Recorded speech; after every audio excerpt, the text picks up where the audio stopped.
নমস্কার সুপ্রিয় বন্ধুরা, দেখছেন এই মুহূর্তের আবহাওয়ার গুরুত্বপূর্ণ খবর। আজ 14ই জানুয়ারি বুধবার চলে আসলাম গুরুত্বপূর্ণ আবহাওয়ার খবর নিয়ে। সুপ্রিয় বন্ধুরা, জেলায় জেলায় আবারও ভয়ঙ্কর ঠান্ডার পূর্বাভাস দিয়েছে আলিপুর আবহাওয়া দপ্তর। জেলায় জেলায় থাকছে ভয়ঙ্কর কুয়াশা এবং শৈত্যপ্রবাহ। কোন কোন জেলায় থাকবে এবং কোন কোন রাজ্যে থাকবে সেটা আপনাদেরকে জানাবো, এবং আপনাদের জেলার আবহাওয়ার পরিস্থিতি কী রয়েছে অবশ্যই আমাদের ভিডিওর কমেন্ট বক্সে লিখে জানাবেন। আর অবশ্যই চ্যানেলটিকে সাবস্ক্রাইব করে প্রতিনিয়ত সঠিক আবহাওয়ার আপডেট দেখার চেষ্টা করবেন। অনেক সহজ করে দেখাবো এবং তাড়াতাড়ি দেখাবো, সবার কাছে সময় অনেক কম। তো চলুন আজকের প্রতিবেদন শুরু করা যাক। তো প্রথমেই আমরা দেখব এক্সট্রিম ফরকাস্ট, যেখানে আমরা লক্ষ্য করতে পারবো কোন কোন অঞ্চলে ব্যাপক ঠান্ডা থাকবে বা কোন কোন অঞ্চলে শৈত্যপ্রবাহ লক্ষ্য করা যাবে। প্রথমে বলি কালার কোডিং। এই যে নীল বা নীল নীল কালারে দেখতে পাচ্ছেন, সেটা কিন্তু আপনার হচ্ছে ঠান্ডা, যেখানে ঠান্ডার বাতাস প্রবাহিত হচ্ছে বা যেখানে কোল্ড জোন এই মুহূর্তে রয়েছে। এদিকে মোটামুটি ত্রিপুরার কাছাকাছি উষ্ণ ভাব, এবং আমাদের পশ্চিমবঙ্গে এবং রাজস্থান, দিল্লিতে থাকছে ঠান্ডার এক্সট্রিম পূর্বাভাস। কলকাতার সমস্ত দক্ষিণবঙ্গেই ভয়ঙ্কর ঠান্ডা লক্ষ্য করতে পারছি।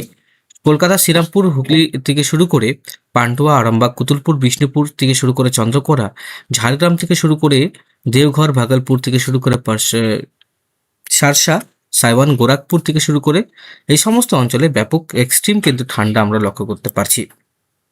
ভয়ঙ্কর ঠান্ডা যাকে বলা যায়। এটা 15 তারিখে আরও বাড়বে।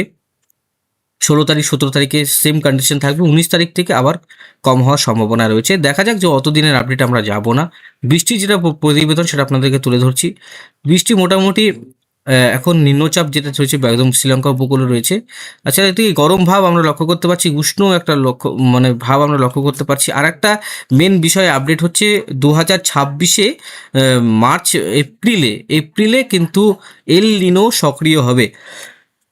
এর প্রভাবে আবারও কিন্তু ব্যাপক দুর্যোগের সম্ভাবনা লক্ষ্য করতে আমি পারছি।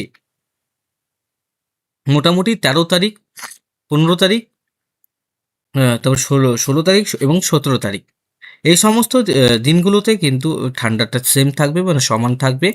18 তারিখেও কিন্তু সমান আবহাওয়ার লক্ষ্য করতে পারবো, কিন্তু যেহেতু এল নিনো আবারও সক্রিয় হচ্ছে, তাহলে গরম যেটা থাকছে আবারও কিন্তু বাড়বে। গরম বাড়বে এবং কালবৈশাখী ঝড়, শিলাবৃষ্টি এইসব কিন্তু বেশি হবে এই বছর। ঝড়ের গতিবেগও কিন্তু বেশি থাকবে। ফেব্রুয়ারি থেকেই তাপপ্রবাহ শুরু হতে পারে বন্ধুরা, যেটা আবহাওয়াবিদরা বা বৈজ্ঞানিকরা যেটা অনুমান করছে, বা আমরাও যেটা অনুমান করছি, যে এবছর ফেব্রুয়ারিতে কিন্তু তাপের যে প্রবাহ সেটা আমরা লক্ষ্য করতে পারবো। মোটামুটি 18 তারিখ, 19 তারিখ, 20 তারিখ, এই এখন পর্যন্ত মোটামুটি বৃষ্টির কোনো সম্ভাবনা নেই, কিন্তু মাসের শেষে একটা ওয়েস্টার্ন ডিস্টারবেন্স আসছে, মানে পশ্চিমী ঝঞ্ঝা।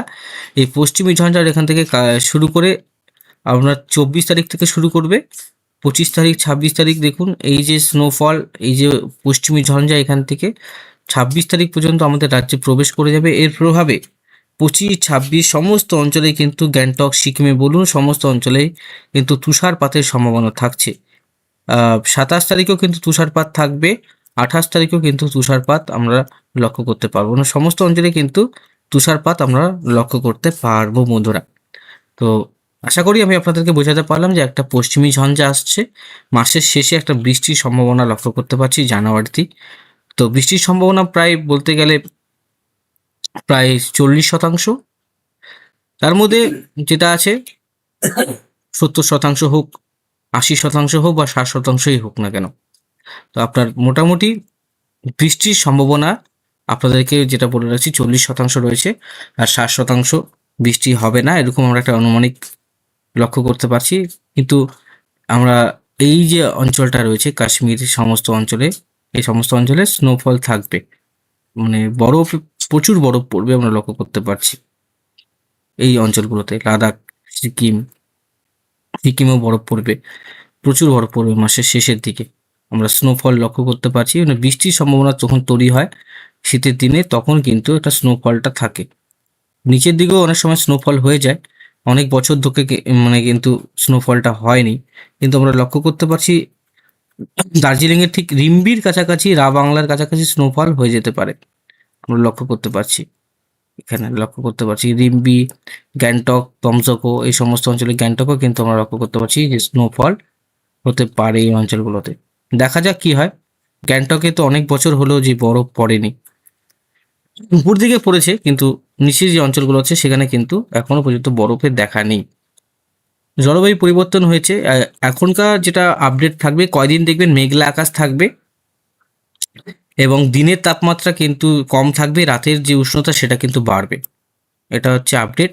তো বন্ধুরা, সেমন কোনো বড় আপডেট নেই। শীতের যেটা কন্টিনিউ করছে, শীত সেভাবে কন্টিনিউ করবে, সেভাবে খেলা দেখাবে।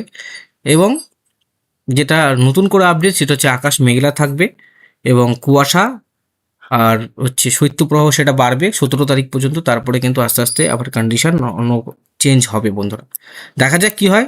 তো অবশ্যই আমরা নজরে রাখবো, আপনারাও কিন্তু অবশ্যই আপডেটগুলো প্রতিদিন দেখবেন। আর কোনো নিম্নচাপ এখনো আসছে না, কোনো কোনো সার্কুলেশন নেই। এর প্রভাবে যেভাবে চলছে সেভাবেই থাকবে, কিন্তু যেটা আপডেট পশ্চিমী ঝঞ্ঝা আসছে, এর প্রভাবে বৃষ্টি হতে পারে মাসের শেষে। ধন্যবাদ বন্ধুরা, ভালো থাকবেন এবং সুস্থ থাকবেন।